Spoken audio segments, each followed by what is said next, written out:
안녕하세요, 여러분. 오늘은 우리 지난 시간에 누앙사 다 끝냈잖아요. 근데 수업이 너무 끝난 다음에 선생님이 조금 더 진도를 나가기보단 여러분들에게 고전 문학에 대해서 좀 더 설명하고 싶은 마음이 들어서 선생님이 이렇게 수업을 하게 되었습니다. 우선 고전 문학사를 한번 살펴볼게요. 고전 문학사. 물론 지루할 수도 있고 힘들겠지만 한 번만 읽으면, 한 번만 들으면 여러분들에게 많이 도움이 될 것 같으니까 들을 수 있는 친구들 끝까지 잘 들었으면 좋겠습니다. 대신 조금 일찍 끝날 테니까 우리 한번 같이 해봅시다. 고전 문학사라는 게 있는데요. 그 전에 우리 한번 살펴볼 게 있는 게, 우리가 아는 문학은 짧은 거 시, 긴 거 소설, 비슷하게 긴 거 수필, 그 다음 희곡. 크게 네 가지예요. 그쵸? 우리 여기서 모르는 거 없잖아요, 여러분. 그런데 이러한 모습이, 이거는 지금 현대 문학이라고 볼 수 있어요. 우리가 시는 많이 배웠었잖아요. 소설도 우리 아홉켤레 구두로 남은 선에 봤었죠. 수필은 선생님이 전기문이라고 했었고, 희곡은 시나리오, 연극이나 영화를 얘기했을 때 우리 그거를 희곡이라고 합니다. 그렇다면 이러한 현대 문학의 모습이 선생님 고전에도 드러나 있었나요? 라고 질문하는 학생들이 있을 수도 있겠죠. 당연히 있을까요? 없을까요? 당연히 있습니다. 그쵸? 이 고전 문학에서도 현대 문학과 동일하다고 볼 수 있어요. 동일합니다. 옛날에도 시는 있었고, 옛날에도 소설이 있었고, 옛날에도 수필이 있었고, 옛날에도 희곡이 있었어요. 선생님 옛날이나 지금이나 똑같네요. 선생님이 수업할 때 맨날 하는 얘기가 사람 사는 건 다 똑같아요. 그쵸? 물론 그것이 시대가 다르고 나이가 다르고 느껴지는 게 다를지는 모르더라도 사람 사는 건 똑같습니다. 늘 얘기하듯이. 자, 선생님 그러면요 연관시켜 주세요. 고전 문학에서 시는 뭐예요? 시조죠. 그렇죠? 3장 6구 우리가 중학교 때 많이 배웠었던 거, 그게 바로 시조가 됩니다. 고전 문학에서의 소설은 뭔가요? 그냥 고전 소설입니다. 우리가 뭐 홍길동전 같은 거 배웠다고 저번에 친구들이 얘기했던데, 홍길동전, 토끼전 뭐 그런 거 있죠, 여러분? 다 고전 소설 있었어요. 수필은요, 선생님? 수필 있었죠. 그쵸? 그래서 우리는 이거를 뭐 고전 수필이라고 얘기를 했었던 적도 있고요. 이거를 혹시 모르는 친구들 그냥 쉽게 생각해서 고전 수필이라고 볼 수 있어요. 고전 수필이 있습니다. 선생님이 저번에도 했지만 수필은 자기 이야기를 하는 거거든요. 자기가 느꼈던 바 이것저것 얘기한 거라서, 예전에는 뭐 여행을 지금도 마찬가지긴 하지만 여행에 대한 거, 인생에 대해서 기타 등등으로 이야기하는 고전 수필 많았습니다. 옛날에도 희곡이 있었나요? 옛날에도 희곡이 있었죠. 그게 바로 뭐였을까요? 그게 바로 판소리였어요.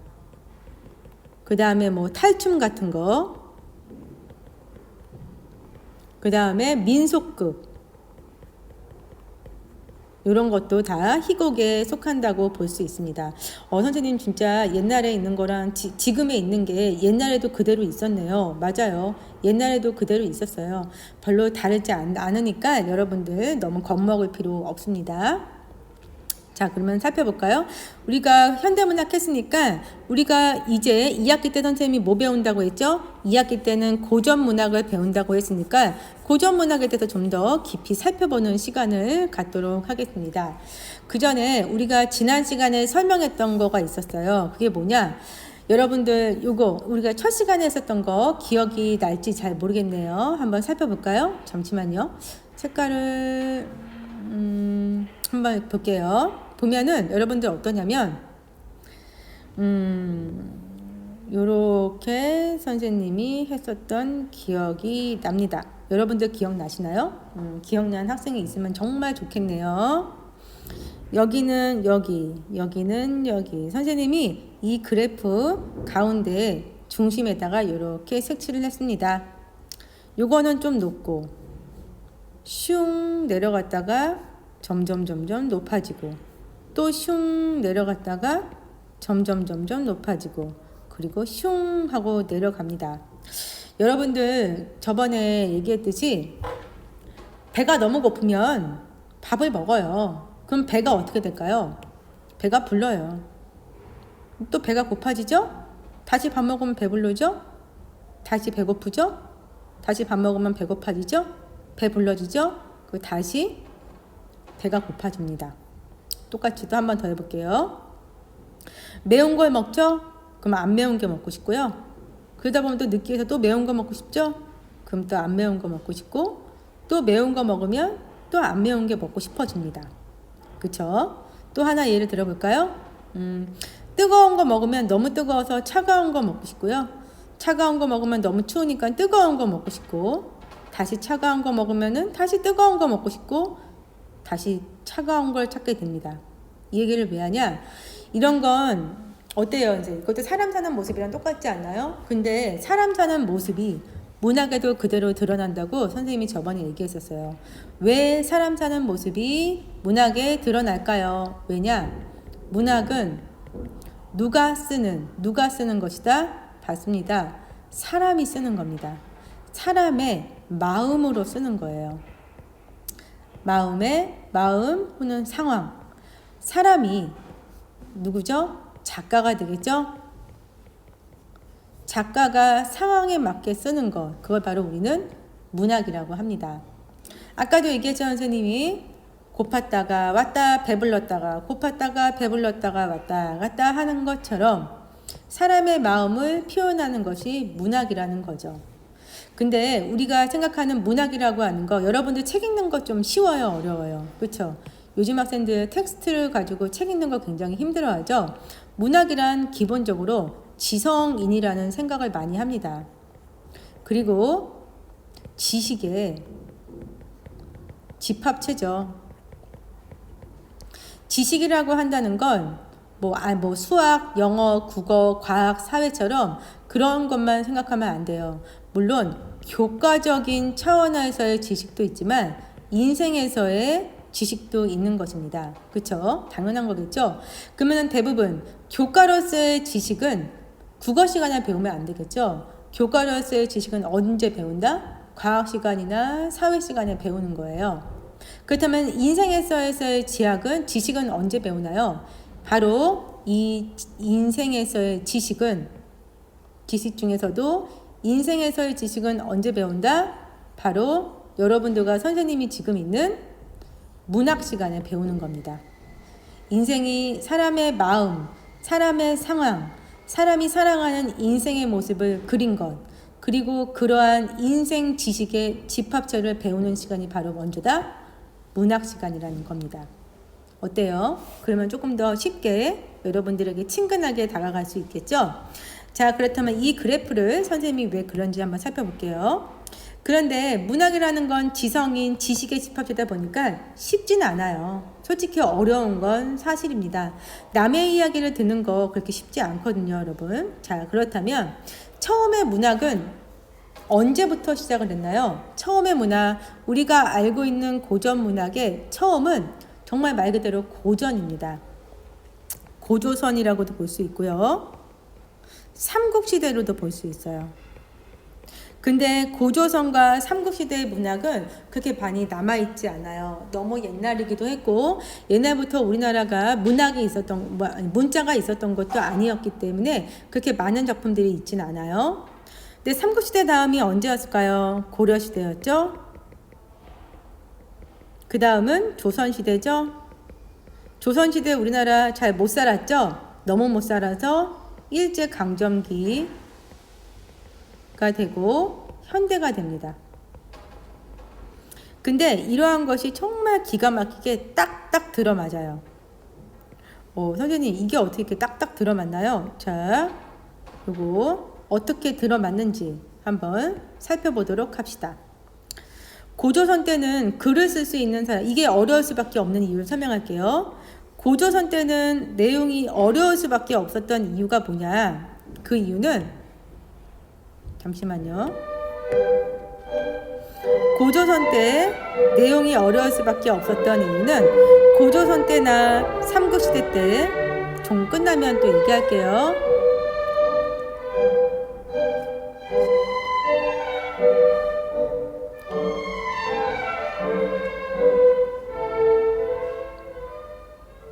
네. 고조선이나 삼국시대 때 내용이 어려울 수밖에 없는 이유는 첫 번째, 왜 그렇다?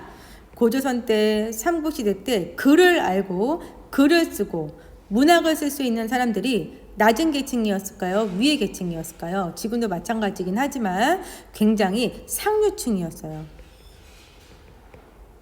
그러다 보니 내용이 자연스럽게 어려울까요? 쉬울까요? 굉장히 어려웠습니다. 그러다가 고려시대가 됩니다.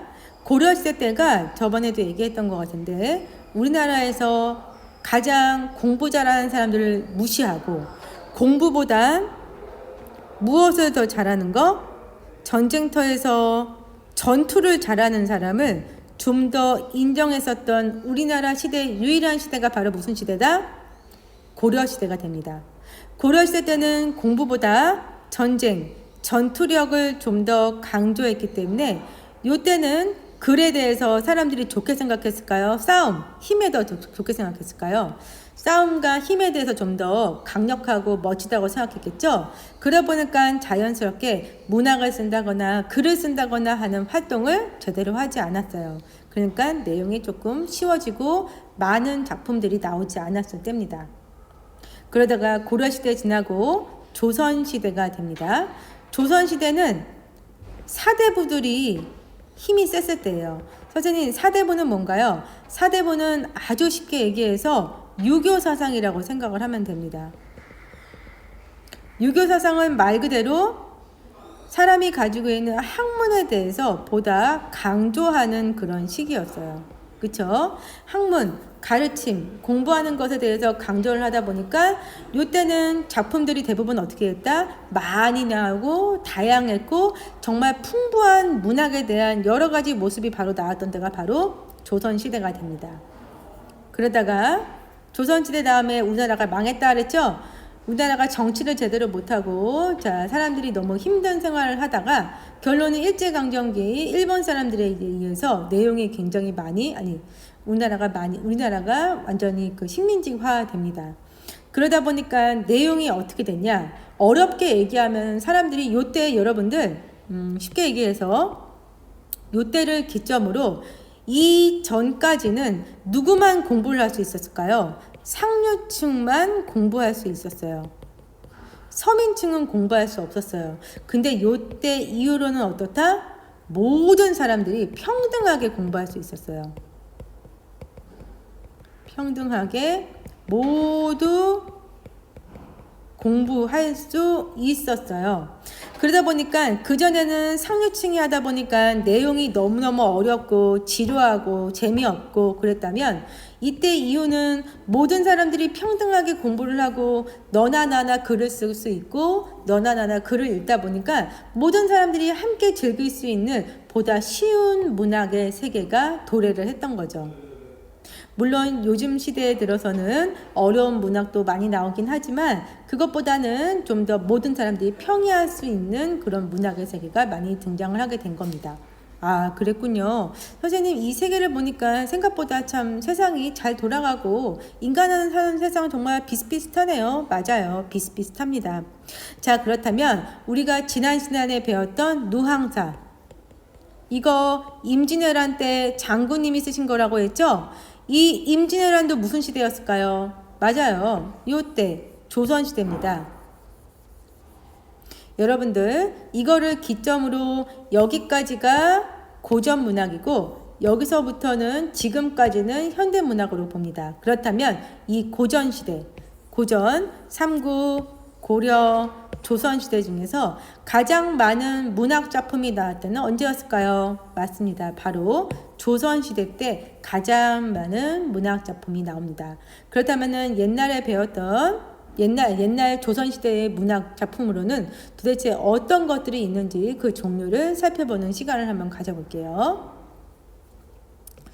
자, 이게 선생님이 여기 있군요. 자, 볼게요. 자, 선생님이 요걸 한번 볼게요. 조금 쉽고 어려웠다가 조금 어려웠던 그 다음 여기 그쵸? 그 다음에 계속 반복되는 거긴 하지만 조금 어려웠었던 고조선 시대.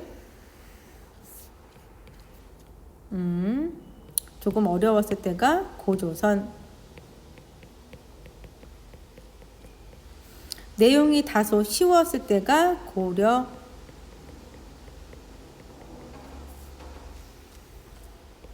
그러다가 다시 내용이 어려워졌을 때가 조선시대. 그리고 다시 내용이 쉬워지면서 모든 사람들이 책을 읽게 된 거가, 책을 읽고 쓰게 된 게 일제강점기. 여기까지 기억나시죠? 그런데 요때를 기준으로 해서는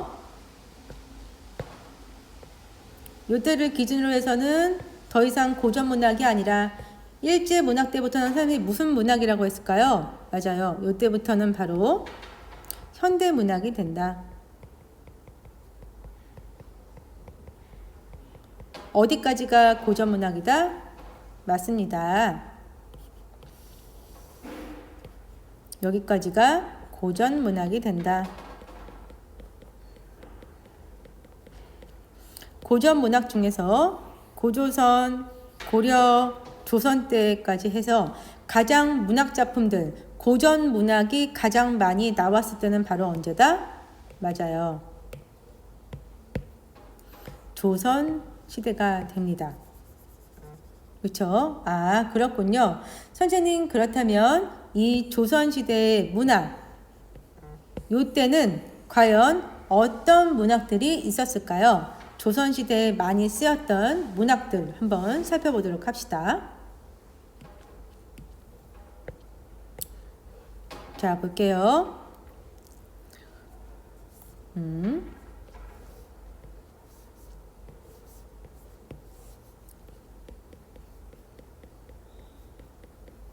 조선시대 문학을 한번 살펴봅시다. 조선시대 때 문학은 쉽게 생각해서 옛날에 시가 있었다고 했죠. 그 시를 유식한 말로 뭐라고 했을까요, 선생님이? 맞아요. 조금 유식한 말로 시조라고 했습니다. 시조.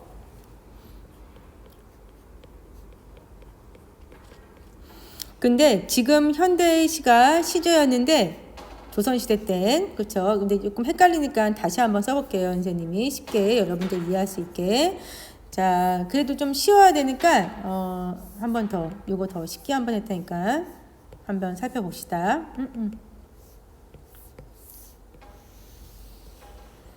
선생님이 여러분의 이해를 위해서 요거 한번 해볼게요. 현대 문학과 비교하면 좀 더 쉽겠죠. 현대 문학에 시가 있었는데 조선 문학에도 시가 있나요? 맞습니다. 시가 있는데 짧은 시는 뭐다? 짧은 시는 시조.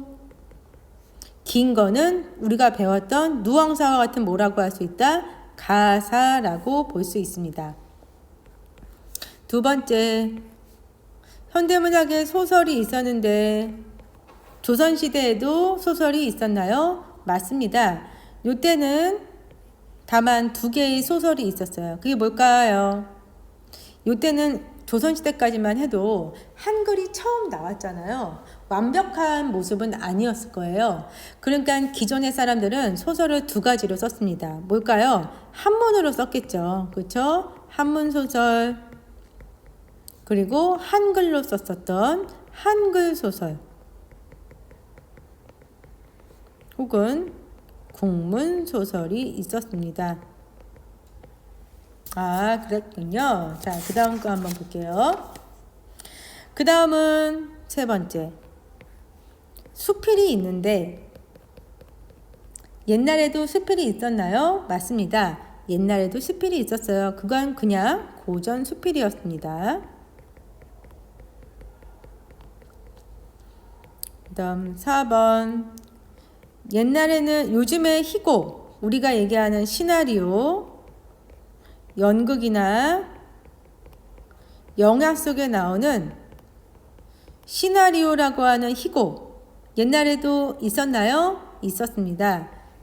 뭐냐면 우리가 잘 알고 있는 판소리.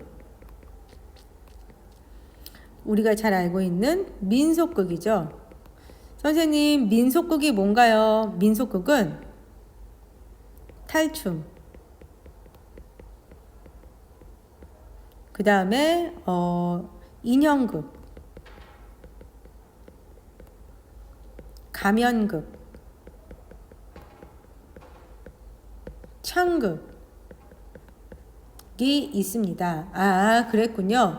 그렇다면은 뭐 이런 모습을 통해서 선생님 생각보다 굉장히 많았네요. 맞아요. 옛날 사람들 정말 많이 했습니다. 특히나 조선시대가 우리나라가 그래도 많이 문화적으로 강대국이었고요. 모든 것이 풍부했다고 하죠. 조선왕조 500년이라는 게 있잖아요. 조선왕조 500년 왕조 시대라고 하죠. 근데 전 세계적으로 500년 동안 왕조를 이어간 나라가 별로 없다고 합니다. 그만큼 굉장히 길게 왕조를 유지했다는 건 이때 당시에 왕권이 얼마나 유명하고 얼마나 강건하고 얼마나 영향력이 있는지를 잘 알 수 있게 하는 시간이라고도 볼 수 있습니다. 아, 그랬군요.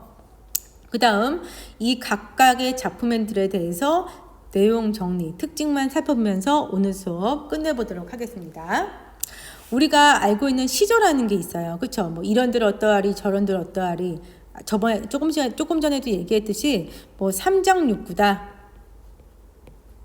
45자 내외다. 아까도 얘기했지만 삼장육구, 초장, 중장, 종장 단 몇 줄로 이루어져야 된다? 세 줄로 이루어져야 돼요. 그리고 이 시조는 총 글자 수가 몇 개여야 된다? 글자 수가 45자 내외여야 됩니다. 굉장히 짧죠? 맞아요. 굉장히 짧은 게 바로 시조가 됩니다. 규칙도 딱딱하죠? 규칙도 엄격합니다. 반면에 가사라고 하는 건 뭐냐면요. 사음 보면 돼요.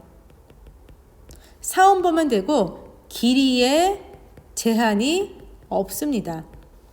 그러니까 저번에 우리 누앙사 했듯이 1년 2행 3행이 됐을 때 이것이 짠 이렇게 끊어지는 거예요. 끊어지면 어떻게 될까요? 한 덩어리, 두 덩어리, 세 덩어리, 네 덩어리. 선생님이 이런 덩어리를 유식한 말로 뭐라고 했나요? 음보라고 했습니다. 몇 개의 덩어리? 하나, 둘, 셋, 넷. 네 개니까 몇 음보다? 사음보라고 하는 겁니다. 근데 모든 것이 다 이렇게 사음보였어요. 그렇죠? 이렇게 사음보. 하나, 둘, 셋, 넷.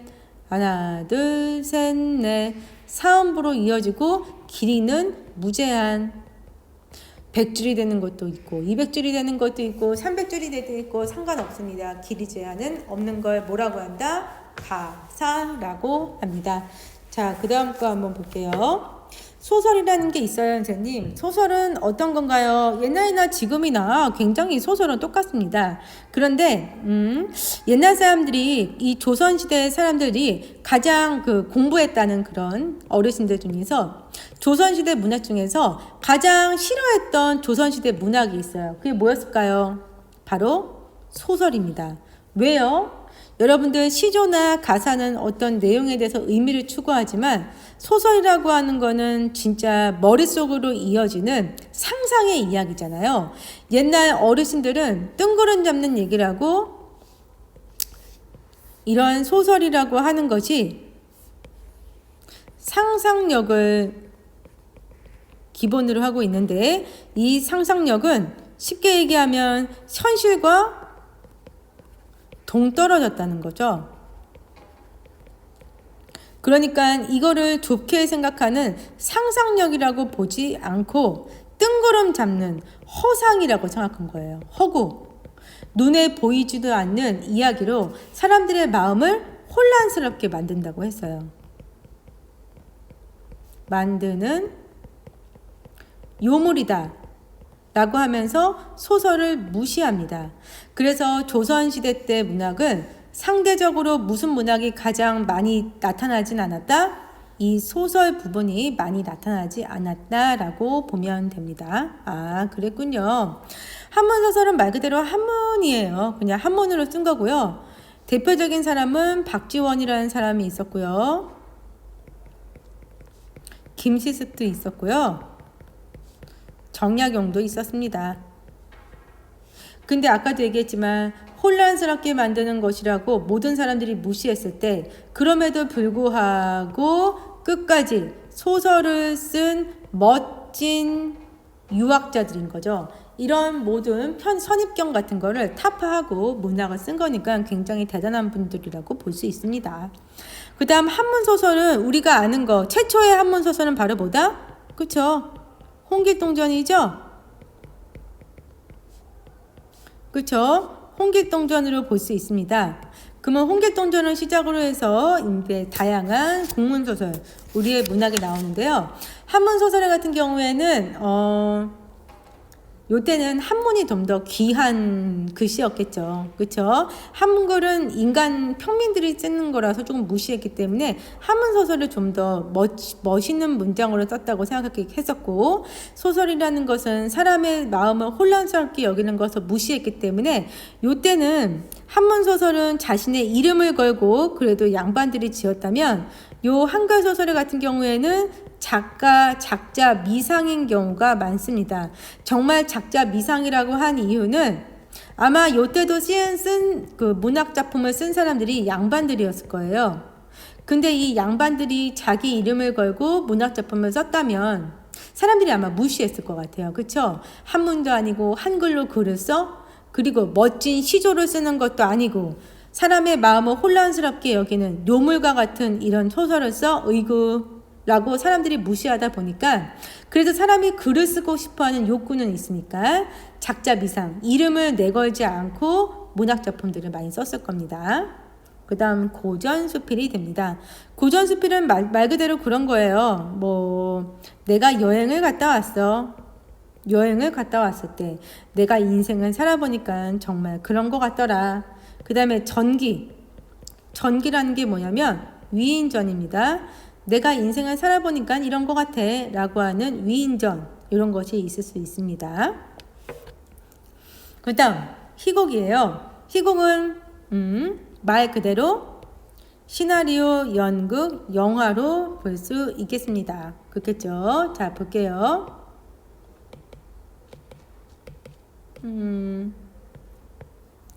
판소리는 뭔가요, 선생님? 우리 춘향전 이런 거, 판소리 5마당 이런 게 있잖아요. 그쵸? 노래를 부르면서 하는 겁니다. 그런데 이 판소리 같은 경우에는 노래를 부르는 사람이 딱 한 명이에요. 옆에는 북치는 사람 한 명 있습니다. 한 명에서 한 명이 판소리를 부르는데요. 이 사람이 우리가 알고 있는 춘향전 같은 거 있죠. 춘향전, 춘향가, 심청가라고 하는 이 판소리를 혼자서 몇 시간 동안 부를 것 같아요. 여러분들 판소리 하시는 분들 보면은 명창이라고 해서 혼자서 처음부터 끝까지 계속 노래를 부르시는 분들을 우리가 참 대단하다고 하는데, 이런 분들의 목소리를 보면 꾀꼬리처럼 맑지 않아요. 굉장히 탁한 음이 나옵니다. 그렇다면 이러한 탁한 음이 나오는 판소리라고 하는 이 명창들, 도대체 심청가, 춘향가, 수궁가라고 하는 걸 몇 시간 동안 노래를 부르실까요? 실질적으로 4시간 정도, 평균 4시간 동안 노래를 부르신다고 합니다. 그러다 보니까 목소리에 힘이 느껴져야 되고 처음부터 끝까지 갈 수 있는 득음을, 그쵸? 그런 지구력을 갖고 있어야 되는데, 그걸 하기 위해서 바로 선생님이 조금 전에 얘기했던 득음이라는 걸 해야 한다고 합니다.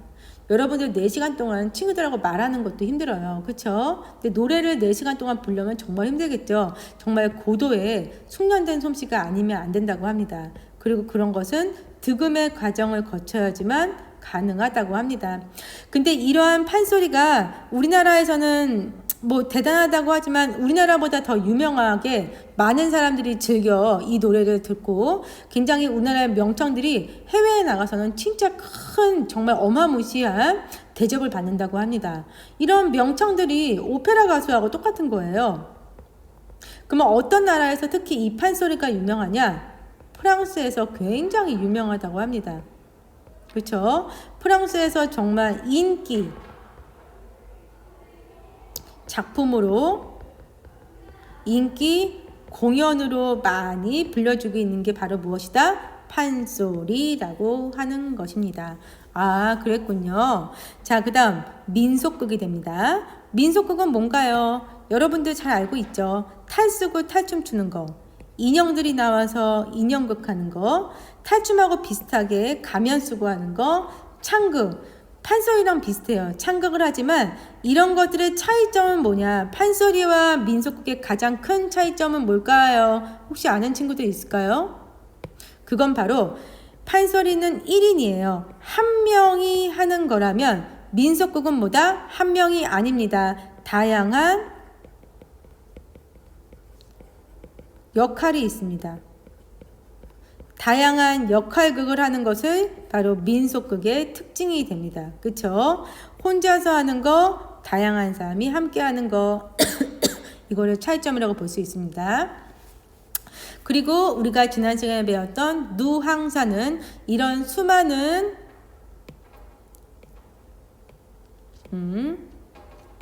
잠시만요.